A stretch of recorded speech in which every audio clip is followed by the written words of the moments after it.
Donc ce soir, notre soirée citoyenne est consacrée à L214. Du coup, je vais vous présenter un petit peu les actions et L214. Alors déjà, replacer dans son contexte, on est sur une question éthique sérieuse, on est sur une question éthique qui s'occupe d'être doué de sensibilité, donc qui partage avec nous en commun le fait de ressentir des émotions, qu'elles soient positives ou négatives, le fait d'avoir l'envie de vivre, etc. Et en fait, quand on regarde le nombre d'animaux tués chaque année pour notre consommation, alors que ça concerne la viande, le lait, les œufs, mais aussi les animaux aquatiques, les poissons et les autres, pour la France, on est à plus d'1 milliard d'animaux terrestres tués chaque année. C'est en moyenne, si on fait une moyenne, ça fait 3 millions d'animaux par jour qui sont tués dans les gaz à effet de serre dus aux activités d'élevage. C'est 14,5%. C'est plus que les émissions, par exemple, des transports. Voilà. Quand vous prenez l'avion, c'est énorme, mais tous les avions compris, c'est moins que les émissions de gaz à effet de serre dues aux animaux d'élevage. Et ça a aussi une conséquence sur la déforestation. La déforestation, à 70%, elle est due aux activités d'élevage. L'ONU, les Nations Unies, invitent les Européens en fait, à diviser leur consommation par deux, de façon à réduire de façon significative les émissions d'azote, les émissions de gaz à effet de serre. Sur la santé publique, on a aussi des grands soucis à se faire. D'ici quelques années, en fait, on aura utilisé grosso modo les antibiotiques qui nous servent à nous aussi sur les animaux d'élevage. On aura des bactéries qui seront résistantes à ça. Et d'ici quelques années, peut-être, on mourra de nouveau d'un simple rhume, ce qui est quand même un gros problème. Et puis, plusieurs études sont sorties sur les viandes rouges et les viandes transformées pour nous rappeler que l'excès de consommation de ces produits favorise les cancers, notamment certains types de cancers, les maladies cardiovasculaires, le diabète de type 2, et ça c'est l'OMS, donc l'Organisation mondiale de la santé, qui le dit. Le gouvernement nous invite par exemple à prendre des douches à la place de nos bains pour essayer de réduire notre empreinte sur l'eau. Il nous invite à prendre notre vélo à la place de notre voiture ou les transports en commun à la place de la voiture pour réduire les émissions de gaz à effet de serre. Pourquoi on n'a pas aussi ces incitations à réduire notre consommation de produits d'origine animale? Ça c'est parce qu'on a l'intérêt général en face d'intérêts privés. Quand on parle d'intérêts privés, on parle d'industries agroalimentaires qui ont des moyens assez exceptionnels à leur disposition en termes de communication. Le lobby de la viande, c'est un lobby très très puissant, donc des milliards d'euros qui viennent de l'Union européenne. Alors c'est pas juste pour la France, évidemment, c'est pour l'ensemble de toutes les filières. Il y a des liens assez étroits avec les décideurs. Savez-vous qu'il y a un arrêté sur la restauration scolaire, un décret et un arrêté qui impose une fréquence dans le repas de nos enfants à présenter tel type de viande, à présenter le poisson, à avoir un produit laitier obligatoire à tous les repas. Donc voilà, ils sont vraiment bien implantés.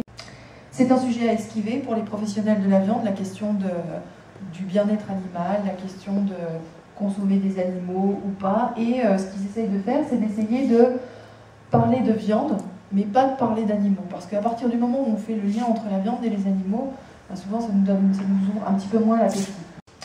Alors, L214 plus spécifiquement, nous, notre objectif, c'est vraiment de distribuer les cartes, de distribuer de l'information, aussi bien sur la sentience des animaux, donc cette capacité à ressentir des émotions. Donc on va aller sur cette éthologie, ces sciences cognitives, on va aller sur montrer la réalité de l'élevage, on va aller sur l'éthique. Est-ce qu'on ne peut pas se poser des questions sur la façon dont est organisée notre société aujourd'hui vis-à-vis des animaux? Ce qu'on essaye de montrer aussi, c'est ce qui est des pratiques majoritaires. Alors des fois on nous reproche, on dit oui, mais vous montrez que des images horribles d'élevage industriel, montrez-nous aussi d'autres choses. Les pratiques générales aujourd'hui, c'est l'élevage industriel. Et nous, on cherche à montrer ce qui se passe le plus. Et puis aussi les pratiques les plus cruelles à faire reculer. Les pratiques majoritaires, c'est le broyage des poussins. Par exemple, dans l'industrie de l'œuf, on n'utilise que les femelles, même en bio, même en plein air. Les mâles, ils ne font toujours pas d'œufs. Et ils ne sont pas utilisés parce qu'on a deux souches distinctes. Une qui est spécialisée sur la viande, une qui est spécialisée sur les œufs. Et du coup, les mâles de cette spécialisation ne servent à rien. Alors nous, qu'est-ce qu'on va faire? On va essayer d'inciter tout un tas d'acteurs à changer leurs pratiques. Ça va être le cas, par exemple, quand on va se tourner vers les industries agroalimentaires. Les poules pondeuses, on essaye de convaincre les supermarchés, les fabricants de biscuits, la restauration hors domicile, à arrêter d'utiliser des œufs de poules élevés en cage. C'est l'eau qui est dans chaque domaine de l'économie. Les réactions politiques sont quand même légères. Alors, contredis-moi si je dis que l'obligation de viande tous les jours, c'est 2011. Le décret et l'arrêté sur la restauration scolaire, c'est 2011. C'est pas vieux. Donc c'est pas très très vieux, mais alors il faut savoir par exemple GEMRCN, donc c'est le groupement des études de marché pour la restauration collective au niveau national. C'est cet organisme qui donnait des préconisations pour l'alimentation dans les écoles. Et ce groupement regroupe les personnes qui se penchent sur les recommandations qui sont données pour la restauration, alors non seulement scolaire, mais aussi dans les hôpitaux, dans les prisons, tous les lieux publics, et qui servent en restauration collective de façon générale. On retrouve dedans l'ANIA, donc l'Association nationale des industries agroalimentaires, donc qui discute des recommandations nutritionnelles à donner à tout le monde. Et ce GEMRCN, devinez sous quel ministère il est? L'économie. C'est le ministère de l'économie. Est-ce que pour des recommandations nutritionnelles, c'est normal que ce soit le ministère de l'économie qui soit comme copilote, non, il y a quand même un problème avec ça. Est-ce que tu aurais une idée de la baisse de consommation de viande qu'il y a eu en France suite à vos campagnes? Parce que vous avez quand même alerté le monde, vous avez quand même montré des images chocs. La consommation de viande baisse depuis plusieurs années, tout de même. Mais c'est vrai que ça s'est un peu accéléré.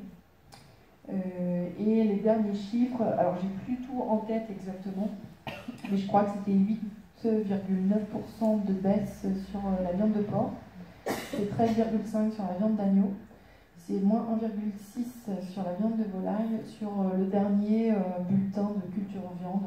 Donc oui, il y a une baisse. Il y a 34% des foyers dans lesquels il y a au moins une personne qui a décidé de diminuer sa consommation de viande, je crois.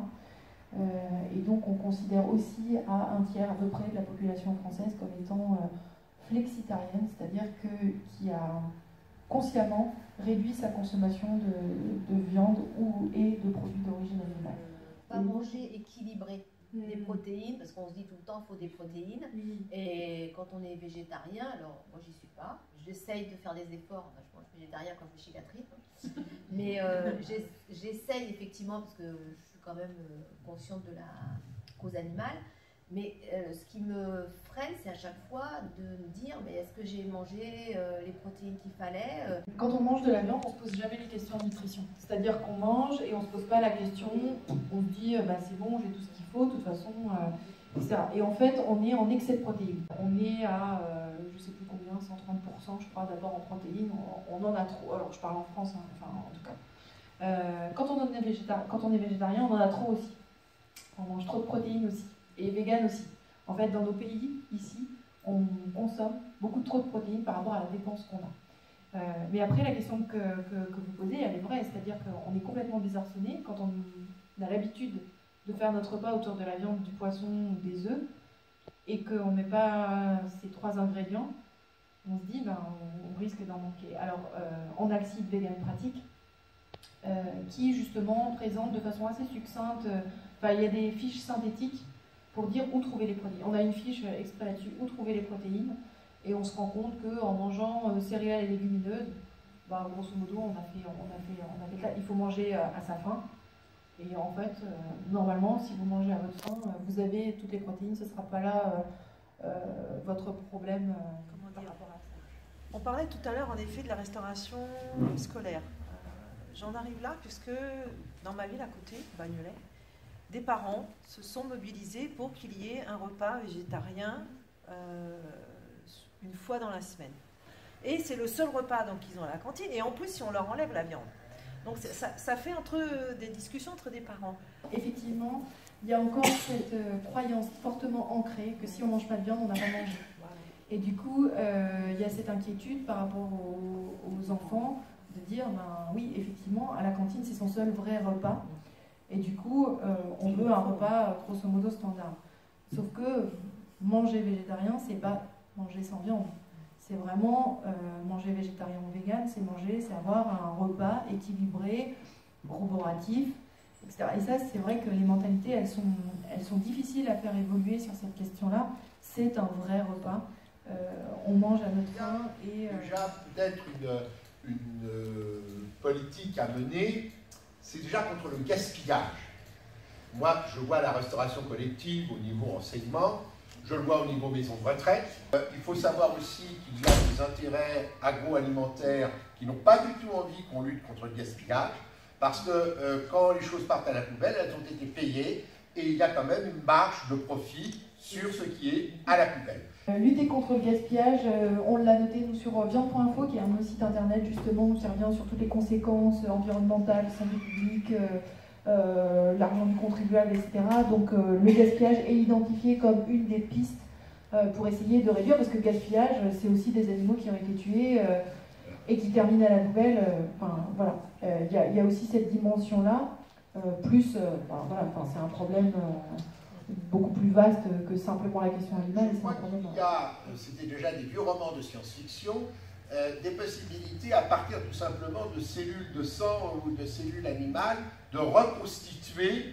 Alors je ne dis pas qu'on va reconstituer forcément la côte de bœuf, mais de reconstituer le beefsteak, de reconstituer ces choses-là. Je me dis, c'est peut-être aussi un avenir, parce que j'ai du mal à imaginer que 7 milliards d'individus renoncent quand même un jour à la consommation de viande, mais ce peut être une voie finalement. Celui dont j'entends le plus parler, moi, c'est Mark Post, qui est sur la Hollande et qui effectivement est en train de développer des cellules qui se multiplient, et ils arrivent à reconstituer des cellules de la viande.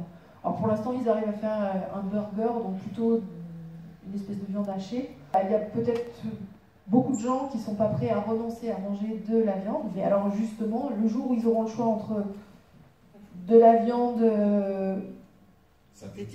cultivée, voilà, ou de la viande issue d'animaux qu'on aura tués, comment on va être vraiment devant le choix éthique. Est-ce que je vais tuer un individu pour manger de la viande, ou est-ce que c'est juste la viande qui m'intéresse, ou est-ce que l'acte de tuer est important?